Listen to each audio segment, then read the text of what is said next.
Hello my friends, we all expect the future counterattack of Ukrainian army and Russia also waits for it, but we don't know the exact location, but we know that it will happen. I personally think that it will highly likely be in this area on the south or maybe on the northern part of Luhansk region. Well, Russia also tried to find out the possible place based on the information about the Ukrainian army fuel reservoirs. The more fuel you have close to the front lines, the higher the probability it is to start the assault mission. So Russians used their satellites, drones and other surveillance systems to find out the Ukrainian reservoirs, and they did it. But the problem for Russia that Ukraine accumulated lots of the fuel hubs across the front lines, and it's hard to predict where the counteroffensive will start. We have the fuel hubs in every part, in every region, and they're equally full. And there are some signs that the Ukrainian counteroffensive may start very soon. Let me show you some of the pictures. We have the new marking for our vehicles. You can see the arrow and the numbers. This is the truck, the vehicle that delivers the armored vehicle to the front line. Probably it's Bradley, it's under the cover, so it's hard to say. The same symbols we got for other military units. For example, this is the tank, and this is the other armored vehicle and the other truck. And this video of the T-55S, that is the modernized version of the old Soviet T-55 tank, but it's more capable, and it has the sign on the side. So here it goes. Oh, there's lots of the smoke with this old engine. So this is the arrow with some numbers. The numbers are for regiments, units, something like that, I think. And remember, just before the successful Kharkiv counteroffensive operation of Ukrainian forces, some of the images started to appear in the media showing the white crosses on Ukrainian armored vehicles. So I guess we have the new symbol to identify friendly vehicles for the future counterattack. Russians have their traditional Zs, Os and Vs. More about this tank: even though it is the modified version of the T-55, it's still not good against the modern Russian tanks, so probably it will go in a second wave behind the Leopards or Challengers, and it will support our infantry against the enemy BTRs. And we have some of the changes on the front lines, but before we go to them, let me tell you about the partner of my channel and also the sponsor of my channel, the Atlas VPN. 2 months ago, they introduced the big deal for my followers and subscribers, where you can get the huge discount for the Atlas VPN Premium. It is the best deal on the market right now from all of the VPNs, and the Atlas VPN is the best VPN service out there. Let me tell you why. Using the Atlas VPN, I may change my virtual location and may call from any kind of country, as well as Netflix. Some of the content is not available for some of the countries, so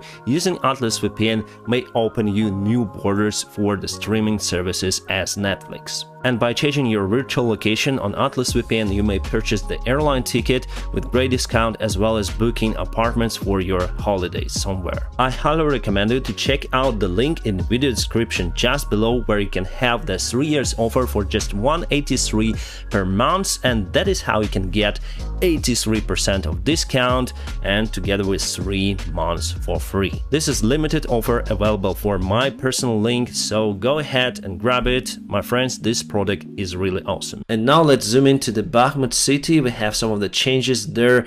Kromova is under the threat to be attacked by the Russian forces from the north. So it was like that before, and it is today like that. So Russia moved around 500 meters over here. Let's measure the distance. Yes, it's around half of the kilometer. It's quite a lot for the scale we have in the Bakhmut city. The Kromova is a very important small village just next to the Bakhmut, because it has 2 major important crossroads, like this one and like this one. This road Ukraine uses Ukraine uses for supplies of our group in the Bakhmut city. As you can see, Ukrainian army successfully keeps the western side of the city under control, and there were no any changes inside the city for the recent 24 hours. And I have the video to show you the current condition of that supply road. So here we are, this is the road. You can see lots of the vehicles near to the roads. Maybe some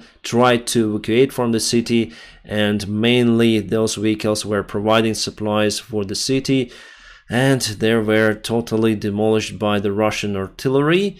And still you can see that the weather is getting better. The soil is still wet outside, but in 1.5–2 weeks it will be more or less dry, and we may go across the fields to supply the Bakhmut city. So by that time Khromova would not be as important as it is today. And from Bakhmut, let's go to Avdiivka. Unfortunately, Russia was able to take some of the territory over here. I'm very surprised because I know that Ukrainians performed a successful counterattack somewhere in the city. Probably Deep State doesn't want to show us the success of Ukrainian army. I got the information confirmed from the social media of Ukrainian soldiers, plus Russians confirmed that. Also, the war criminal Strelkov says that Russian army had to retreat from some of the areas with heavy losses. And they also sent the elite forces from Avdiivka to Bakhmut because now they want to concentrate on the single direction to have some sort of the success. So for Avdiivka, I'm quite optimistic. And I forgot to show you yesterday, President Zelensky attended Avdiivka just on the front lines. He met with our soldiers. That will increase the spirit of the Ukrainian army out there. So I guess it was the response for the Putin's visit, and Putin was over here, very far away from the front lines, around 130 kilometers. Plus Russia moved a little in Crimea over here, so it was yesterday and it is today. Not really a big deal. There are no any villages and nothing. So basically Russia has the major success in Bakhmut, but again it's very slow. This month they will not be able to encircle the Bakhmut city, and they're not trying to do it. They move from the north over here to try to get Khromova under their control. That's their main goal. They don't have resources to encircle our forces. No way. And in general about the Ukrainian future offensive, I'm not great supporter of that one, yes, because I understand that if we go on attack, we're gonna lose many of our soldiers. The attacking side usually loses 3 times more soldiers compared to defense. But unfortunately, we don't have the other way out. The best case scenario would be for Putin to withdraw peacefully his forces from Ukraine, but he will never do it. And the Ukrainian army cannot just stay in defense forever, because potentially Russia has many more resources compared to Ukraine. They have more soldiers and more natural resources, so potentially in the future they may gain more ground from Ukraine, as they're doing right now, little by little. So the main Ukrainian strategy would be to advance very quickly as we did in Kharkiv. We need to cause panic in the Russian command and between the Russian soldiers. That's the only way to win this war, to penetrate their defense line and go to Crimea at least. After that, there is the great probability that the front lines will just start to collapse for Russia. And as Ukrainian, I do believe in Ukrainian armed forces, and I trust our generals, who are way smarter compared to the Russian generals. The British defense minister says that Ukraine will maintain a strong position, but we must be realistic. There will be no magic moment then Russia collapses.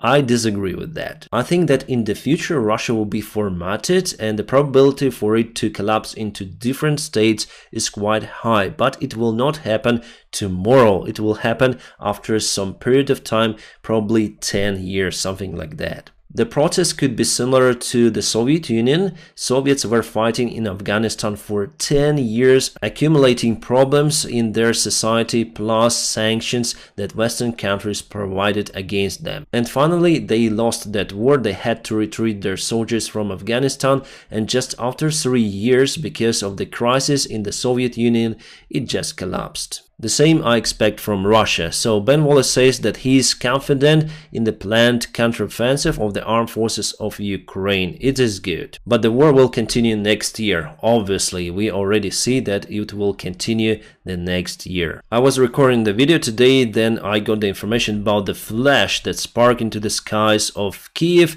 100% it was the meteorite. Some say that it was the NASA satellite that should go from the orbit into the ocean today, but the orbit of that satellite is really far away from Ukraine, so it wasn't it. And we have lots of the memes with UFOs already, because locals reported the UFOs. About the space topic, Russia tries to interfere the jab of the Starlink over Ukraine. Trying to do it, they spent several months experimenting with Tobol EV system. This system is ground-based, a very powerful radar that is used to disrupt the signal for the satellites. It is mostly used to protect the Russian satellites against the external interference, but also could be used to disrupt the operation of the enemy satellites. But from the information I have from the volunteers and from people in Ukraine, Starlink works fine. Also, according to the information published by our Scandinavian allies, Denmark, Norway, Sweden,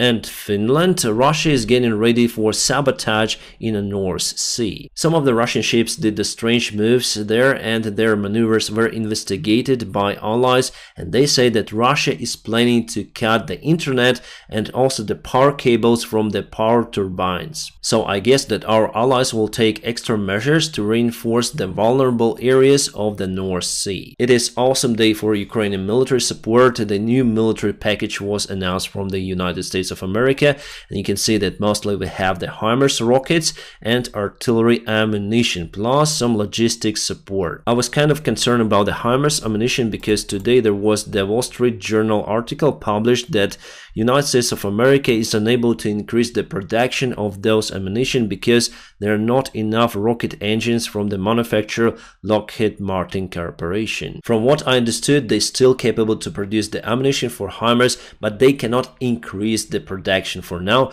but still the United States of America support the ammunition to Ukraine. We get the first photo of the Patriot systems delivered to Ukraine. Those were in Germany before. We're gonna receive many more in the future, but for now it should be enough to start the counteroffensive in Ukraine. And this picture was taken by one of the soldiers of 47th Special Brigade of the Armed Forces of Ukraine.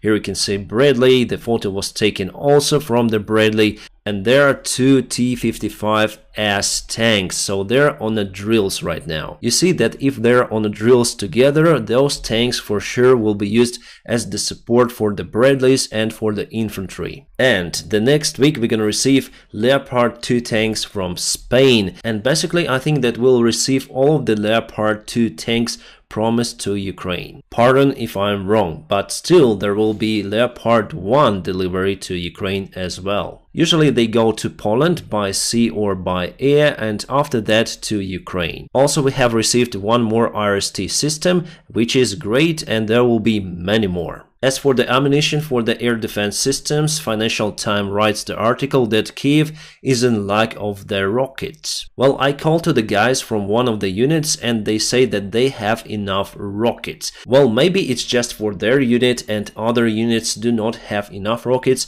not sure about it. What I think that this article was published just before the Ramstein meeting, and Ukraine will point out that we need more ammunition for the air defense. According to Reuters, South Korea may also supply Ukraine with military aid. At least we got this information from the South Korean president. He says that if there is a serious threat to the Ukrainians, the South Korea will start supplying weapons to Kiev. Well, something tells me that we already have a serious threat to Ukrainians. He says that if a situation arises that the international community cannot accept, such as large-scale attack of civilians, it will be difficult for us to insist only on humanitarian or financial support. We'll send weapons, he said. Yes, it's basically the time to send weaponry, don't you understand? Well, I guess that the South Korean president may be just unaware of what is happening in Ukraine. For example, this happened yesterday in Odessa,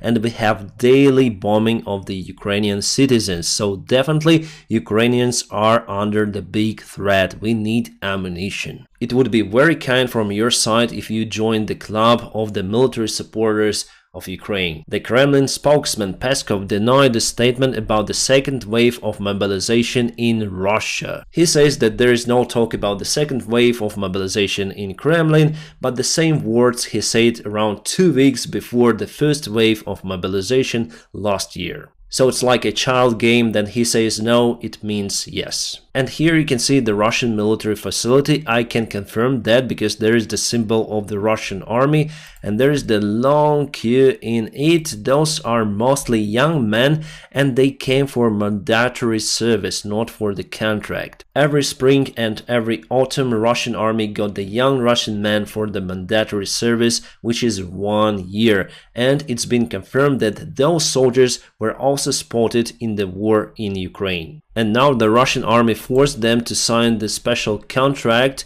after they finish the mandatory service, so they will stay in the army. And that's why I continue to tell you about the importance of the Ukrainian counterattack for it to happen in a nearby future, because Russia gets more and more resources. And as I said to you before, there is some problem with the Ukrainian soldiers. We don't have enough people in the army, not enough volunteers. Let's say everyone who wanted to serve in the army is already serving, so now Ukrainian officials decided to take the men from the universities and from colleges. Before, the Ukrainian army couldn't take the students into the army because there is the constitutional right for the students to continue their education, and now Ukrainian officials decided to change that. Yeah, what can I say? My country just got devastated by the war and we are losing our people, so we need many decades to recover after the war is over. And about the Wagner army losses, we have the statistics for the Russian prisons.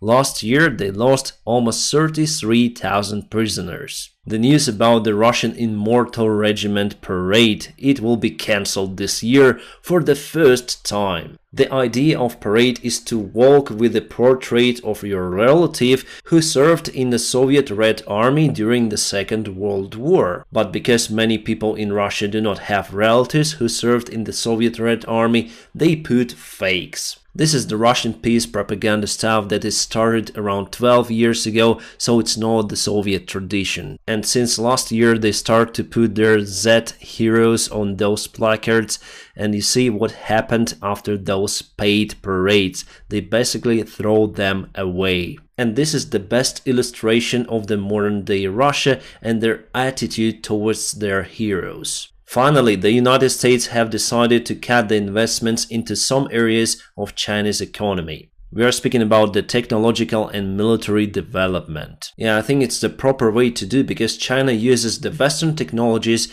against the Western world. From the poor country, China managed to grow up into the second economy of the world because of the United States and other allies. Yeah, I think it was a very big mistake to invest into the communist country. About Sudan, it seems like the army started to gain the control over the lost positions. They took control over the part of the airfield. They took control over their headquarters station and now sent more reinforcements into Khartoum. Even some Humvees were spotted. We also have those. This is the air defense system on top, and some of the reinforcements were sent into the area. Probably those are the Egyptian soldiers returning back to Egypt. My friends, I'm gonna keep you updated on situation in Ukraine, and now if you want to support my channel, please go to the video description below where you may find my personal link for the Atlas VPN, where you may get the Atlas VPN Premium with a great discount. Don't miss this big deal. My friends, I wish you all a peaceful sky wherever you are, and have a great time.